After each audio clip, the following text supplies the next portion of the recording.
you have Jews that were in Iraq, in Babylonia, what it was called at the time, and about 10% of them returned from Iraq, from Babylonia to Israel. That's the Shivat Zion, the returners of Zion. Now, when they arrive back, they're under the leadership of Zerubbabel. I think in English you called it Zerubbabel something. Is that right? I don't know what.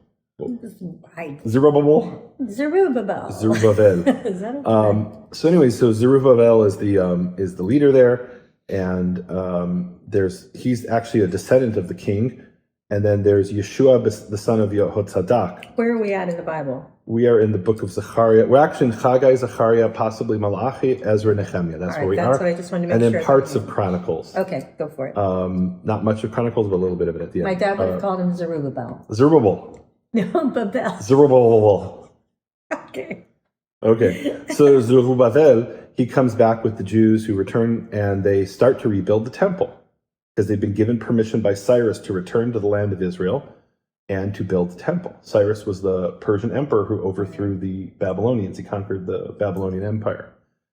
And they start to build the temple, and they set up an altar and lay the foundations of the temple, and then the nations around them start to threaten them and say, Why? look, they say, well, first they say, we want to, you're building that temple, we want a part in that.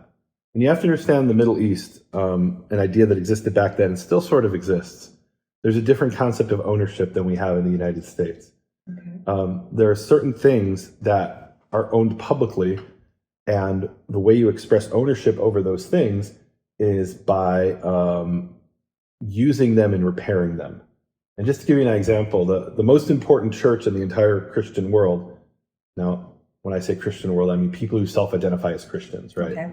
So that's the Catholics and the Greek Orthodox and the Coptic Christians in Egypt, the Armenian Christians, and the Ethiopian Church. That's the 5 denominations that have been in the land of Israel, at least since the time of the Crusaders for 1,000 years. Okay, and those 5 denominations, they control this building called the Church of the Holy Sepulchre, which they believe is the place where Jesus was crucified, where he was. His body was laid out, and then he was put in a tomb, and then he rose from that tomb, obviously. And I got a news flash for you. What's that? The tomb is empty. But you're talking about a church that's in the Holy City, right? That's in Jerusalem. It's in Jerusalem. I think that's the one with the ladder thing on the outside? The famous ladder. Let's throw up a picture of the ladder here. So this ladder is a picture of what I'm talking about. Okay. So what happened, and what still happens today, is none of these 5 denominations own any piece of that church, but they have rights. Who owns that it? They express. Nobody owns it. Okay, they have rights. They have rights that they express. So if a doorknob breaks and the Catholics or the Greek Orthodox or the Ethiopian church tries to fix the doorknob, and one of the other churches says, hey, that's our doorknob, there'll be fist fights, literally. Because they all want to fix it and make it better? That's right. No, they don't want to fix it. They want to own it.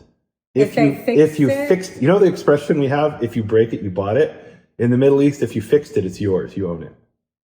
So there's literally fist fights that still take place. The Israeli police have to get involved. Now, in the 1800s, Israel was occupied by the Ottoman Empire, the Turkish Empire. They were this foreign imperialist power that ruled over Israel for 400 years, from 1517 to 1917. And they issued an edict, the Sultan of Turkey issued an edict in the 19th century, in the 1800s, called the status quo. What does that mean? Whatever is, if there's a chair in a certain place and that chair belongs to the Catholics, that chair cannot be moved. And if a certain chair or if there's a certain priest who every day stands in a certain spot, that remains the situation, and nobody else can stand in that spot without the permission of that church. And they'll never give that permission, right? Because once you give it away to another church, you'll never get it back. So is it similar what you're talking about? 100%. So when they come to Zerubbabel and they say, we want to help you build your temple, what they mean is we want to own part of your temple. So is that like when David went to the threshing floor and he's like, you can have it, I'll give it to you. And he's like, no, I want to buy it from you. The Temple Mount. Or when Abraham went to Sarah. So those situations are very similar in that if somebody gives you something for free in the Middle East, you don't own it. That's what I If you pay for it, it's yours. Now here, it wasn't a matter of paying for it. They had permission from the Babylonian emperor, or excuse me, from the Persian emperor Cyrus to rebuild the temple. And these pagan idolaters come and say, we want to participate in rebuilding the temple. And they say no. And why do they say no? Because if they let them participate in building the temple, it's no longer an Israelite temple. It's now a temple that's controlled by these other peoples that are in the area, the Ammonites. For example, there's Tobias the Ammonite and different characters there. And there's Sanballat the Horonite, who is some sort of a Samaritan. Which my dad would call Sanballat. Sanballat? Okay. So sandblasting, Sanballat. So these guys, they want to control the temple. They want a piece of it, just like today. Oh, so you talked about the ladder. So what's the ladder? So when this decree was issued in the 1800s, there was a ladder in a certain spot where they were presumably, we don't know for sure, but we think they were preparing something in the Church of the Holy Sepulchre. And so nobody is allowed to remove that ladder. So the ladder's there for eternity. So it really is an interesting picture of how these churches become fossilized, right? This is a tradition. Why do you do that? Because that's what we do. It's the status quo. If we change it, other people will come and they'll try to control it, and they'll try to put their ladder there, and there'll be fights, there'll be physical, actual altercations.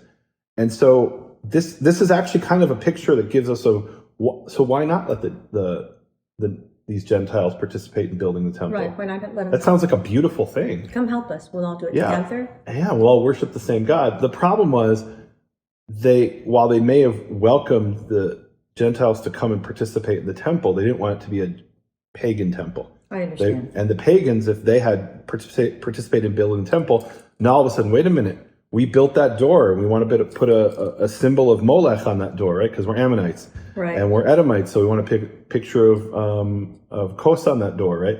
So they're like, okay, wait, we'll build the temple.